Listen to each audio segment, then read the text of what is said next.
Hello friends, welcome to my YouTube channel Teaching Tutorial by Arpita. Today we are going to discuss Ancient History Series. आज हम बात करेंगे पारसी धर्म के बारे में और जानेंगे इसकी शुरुआत कैसे हुई। उसके बाद से इसमें मैं ना दो टॉपिक कवर की हूँ, दो रिलीजन को कवर की हूँ। तो एक है पारसी और देन नेक्स्ट है यहूदी धर्म। उसके बाद से हम लोग मगध में के बारे में पढ़ेंगे, देन हम लोग फिर मेडिवल पे आ जाएंगे। आप लोग पता है कि एशियन सीरीज चल रही है जिसमें बहुत सारे टॉपिक्स कवर हो चुके हैं। आप लोग पिछले वीडियो को देखिएगा। तो आज का टॉपिक है पारसी धर्म, इसके बारे में जानते हैं। तो चलिए शुरू करते हैं, ज़्यादा टाइम वेस्ट ना करते हुए। पारसी धर्म यह एक ऐसा धर्म है जो एकेश्वरवादी होता है। एकेश्वरवादी आप लोगों ने अभी तक देखा होगा कि मोस्टली जितने भी रिलीजियस को हम लोग पढ़ रहे हैं वो एकेश्वरवादी है, यानी एक ही देवी देवता जो भी हैं उनको एक ही को मानते हैं और उन्हीं की आराधना पूजा करते हैं। ठीक है, तो ये पारसी धर्म भी एकेश्वरवादी है। ठीक है, तो चलिए इनके संस्थापक देख लेते हैं। मोस्ट इम्पॉर्टेंट होता है सबसे पहले संस्थापक जो है जडियुस। ठीक है, ये वीवीआई होता है। हर किसी के बारे में पढ़े तो उसका संस्थापक जरूर पता होना चाहिए, जिन्हें यूनानी लोग जोरोस्टर के नाम से भी जानते हैं। ठीक है, उन्हें प्राचीन ईरान में माना जाता है और यह दुनिया के सबसे पुराने एकेश्वरवादी धर्मों में से एक है। यह जो वर्ल्ड में जितने भी एकेश्वरवादी मानने वाले धर्म हैं, जितने भी रिलीजियस है जो एकेश्वरवादी है, उन सब में सबसे पुराना धर्मों में से एक है पारसी धर्म। ठीक है, आप लोगों ने देखा होगा कि पहले पर्शियन लैंग्वेज चलता था। ठीक है, संस्थापक है जो उनको बोला जाता है पैगंबर जडियुस। ठीक है, अन्य नाम इनको यूनानी भाषा में जोरोस्टर भी बोला जाता है। इनके जो फॉलोअर्स होते हैं, अनुयायी होते हैं, जो पारसी धर्म के अनुयायी को पारसी कहा जाता है। ठीक है, अनुयायी एक ईश्वर अहूर को मानते हैं। जो इनके फॉलोअर्स होते हैं वो इनके ईश्वर का नाम मतलब जैसे हम लोग बोलते हैं भगवान, मुस्लिम कम्युनिटी बोलते हैं अल्लाह। ठीक है, सिख कम्युनिटी बोलते हैं गुरु फादर, जैसे क्रिश्चियन बोलते हैं फादर। तो देन ये लोग अपने जो ईश्वर को मानते हैं वो लोग अहूर बोलते हैं। ठीक है, आई होप आप लोग को समझ में आ रहा होगा। इनके जो धर्म स्थल होता है उनको अग्नि मंदिर कहा जाता है। जैसे मंदिर होता है, मस्जिद होता है, चर्च होता है, देन इन लोगों को बोला जाता है अग्नि मंदिर। ठीक है, आई होप आप लोग को समझ में आ रहा होगा। अन्य नाम जिसको बोला जाता है आतिश बेहराम या दरे मेहर। जैसे अग्नि मंदिर ऐसे हो गया कॉमन लैंग्वेज में, इसका एक अदर नेम है जिसको बोला जाता है आतिश बेहराम या दर ए मेहर। ठीक है, दर ए मेहर ये इंपॉर्टेंट हो जाता है, ये कभी कभी पूछ लेता है घुमाकर एग्जाम में। ठीक है, इनकी जो इसमें ना अग्नि पूजा की विशेष महत्व होती है। ठीक है, जैसे इसमें आग की पूजा की विशेष महत्व है। और इनके जो धार्मिक ग्रंथ है उसको बोला जाता है जेदा अवेस्ता। ठीक है, जेदा अवेस्ता। अवेस्ता एक लैंग्वेज है। ठीक है, लैंग्वेज है, इसी लैंग्वेज में लिखा गया है। ये जो धार्मिक ग्रंथ है जेदा अवेस्ता, ये अवेस्ता लैंग्वेज में ही लिखा गया है। पवित्र चिन्ह है पवित्र कुर्ती एंड पवित्र धागा। आई होप आप लोग को समझ में आ गया। बस इसके बारे में यही इंपॉर्टेंट चीज़ है, जो इम्पोर्टेंट है मैं हाईलाइट कर दी हूँ और उसको इंक्लूड भी की हूँ, तो ये आप लोग देख लीजिएगा। इसके बाद से है यहूदी धर्म। ठीक है, तो थोड़ा बहुत इसके बारे में जा रहा है। देखिए जो जो इम्पोर्टेंट है मैं तो हाईलाइट कर ही देती हूँ, और इम्पॉर्टेंट होता है जो एग्जाम में जिससे क्वेश्चन बनता है उसी चीज़ को इंक्लूड करती हूँ मैं अपने पीडीएफ में। इसके पास एक्स्ट्रा कुछ ऐसा होता है जो जिसको यूजलेस होता है उसको इंक्लूड नहीं करती हूँ। ठीक है, तो आइयो इसलिए छोटा छोटा टॉपिक होता है जिससे नोट्स भी बनाने में सही रहेगा और याद भी करने में सही रहेगा। ठीक है, तो आज का है यहूदी धर्म। नेक्स्ट टॉपिक है यहूदी। तो यहूदी धर्म का देखिए इतिहास है 4000 साल से अधिक पुराना। ठीक है, 4000 साल से अधिक पुराना है और इसकी शुरुआत पैगंबर अब्राहम से मानी जाती है। इसके जो शुरुआत इस धर्म की शुरुआत किससे मानी जाती है? पैगंबर अब्राहम। ठीक है, ये इम्पोर्टेंट है, अब्राहम। देन इस धर्म का विकास पैगंबर अब्राहम के बाद मूसा के माध्यम से हुआ। देखिए इस यहूदी धर्म में सबसे पहले शुरुआत किया है पैगंबर अब्राहम ने। इसके बाद से ये थोड़ा सा विस्तार किया। इसके बाद से इस धर्म का जो विस्तार किया वो उन्होंने कौन किया, किसने किया? मूसा ने। ठीक है, मूसा के द्वारा इस धर्म के बहुत ज़्यादा प्रचार हुई। आई होप आप लोग को समझ में आ गया होगा इस लाइन का मतलब। शुरुआत अब्राहम में किया, उसके बाद से जो थोड़ा विकास हुआ जो किसने किया?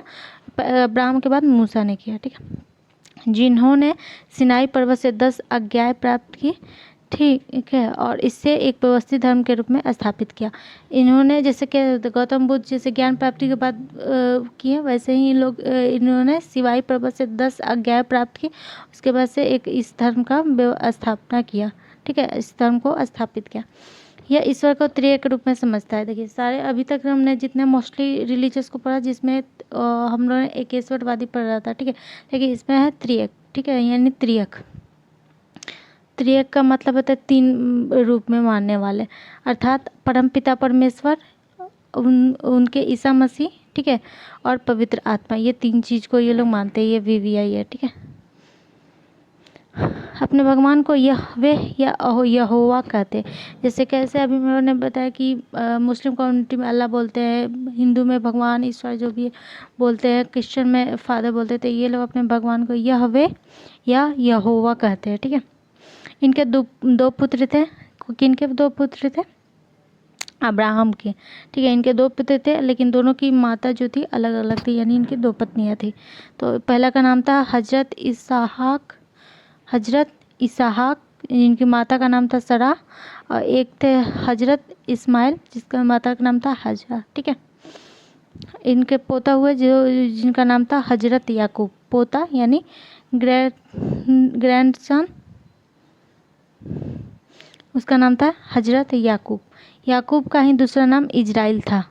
क्या नाम था? इजराइल। आप लोग को इससे थोड़ा अनुमान लग जा रहा है कि इजराइल क्या है। आज एक देश है इजराइल, तो इसी से आप लोग समझ जाइएगा कि उस देश का स्थापना किसने किया था। याकूब का ही दूसरा नाम इजराइल था। इसने 12 यहूदियों की जातियों से मिलकर एक सम्मिलित राष्ट्र इजराइल बनाया, ठीक है। इसने 12 यहूदी, आप लोगों को पता है कि इजराइल किसका देश है? यहूदियों का देश है। आप लोग को ये भी पता होना चाहिए कि यहूदी मतलब वर्ल्ड में सबसे ज़्यादा टेक्नोलॉजी में जो आगे होता है वो यहूदी का मतलब बोला जाता है मास्टरमाइंड। यहूदी बहुत ज़्यादा टेक्नोलॉजी में आगे होता है। आप लोग देख रहे हैं कि इजराइल कितना लास्ट में बना हुआ है, और देखिए टेक्नोलॉजी में कितना नंबर 1 है। तो इजराइल टेक्नोलॉजी के मामले में बहुत आगे है। तो बोला भी जाता है कि यहूदी लोग जो होते हैं वो टेक्नोलॉजी में बहुत आगे होते हैं। तो इजराइल की स्थापना किया गया। देखिए इसने 12 यहूदियों से मिलकर एक सम्मिलित राष्ट्र बनाया जिसका नाम था इजराइल, ठीक है। आई होप आप लोग समझ गए होंगे। इजराइल की स्थापना कब हुई? 1948 में। ये इम्पोर्टेंट हो जाता है, ठीक है, 1948 में। याकूब के बेटे का नाम यहूदा था। इसके वंशज को ही यहूदी कहा गया। देखिए जो याकूब था यानी जो अब्राहम के पोता था याकूब, उसका ही बेटा था उसका नाम था यहूदी, और इसके द्वारा ही आगे वंशज चला जिसको यहूदी बोला जाने लगा, ठीक है। यहूदियों की धर्म भाषा इब्रानी या हिब्रू है। क्या है? इब्रानी या हिब्रू है। यहूदी धर्म ग्रंथ का नाम तनक है, जो हिब्रू भाषा में लिखा गया है। तनक, ये इम्पोर्टेंट हो जाता है तनक, और इसका और भी नाम है। तनक को ही तोरा भी कहा जाता है। तो कहीं कहीं तोरा भी दिया जाएगा, कहीं कहीं तनक भी रहेगा। तो ये आप लोग याद रखिएगा। इनके पूजा स्थल को सिनेगॉग कहा जाता है। क्या कहा जाता है? सिनेगॉग कहा जाता है। यहूदी धर्म, ये थोड़ा मतलब टुडे आज थोड़ा सा जीके के पर्पज़ से हो जाता है। यहूदी धर्म का हम भारत में प्रवेश 973 ईसा पूर्व में केरल के मालाबार तट पर हुआ था। जब यहूदी जो धर्म है वो उसका भारत में प्रवेश कब हुआ था? तो 973 ईसा पूर्व में। कहाँ पे हुआ था? केरल के मालाबार तट पर। ये इम्पोर्टेंट हो जाता है। और साथ अब ये थोड़ा सा डेटा देख लेते हैं क्योंकि ये यहूदी ज़्यादा पॉपुलेशन में नहीं है। तो 2024 के अकॉर्डिंग इनकी पॉपुलेशन है पूरे वर्ल्ड में 1.57 करोड़ है। कितना है? 1.57 करोड़, जिसमें से 72 लाख सिर्फ इजराइल में ही है। कहाँ है? इजराइल में। और 60 लाख अमेरिका में निवास करते हैं। आई होप आज का टॉपिक आप लोग को अच्छा लगा होगा। ऐसे ही यूजफुल वीडियो देखने के लिए आप मेरे चैनल को सब्सक्राइब कीजिए और बेल आइकॉन को भी प्रेस कीजिए, जिससे वीडियो अपलोड करते ही आपको नोटिफिकेशन मिल जाएगी। आई होप ये जो टॉपिक है यूजफुल होगा। एंड आप लोग को पता है कि एशियन हिस्ट्री की सीरीज चल रही है। देन इसके बाद हम लोग मगध पे जाएंगे, देन मेडिवल पे आएंगे। तो चलिए, अगर आप लोग को अच्छा लगा हो तो एक कमेंट कीजिएगा, लाइक शेयर सब्सक्राइब कीजिएगा। मिलते हैं नेक्स्ट वीडियो में, तब तक के लिए बाय, जय हिंद।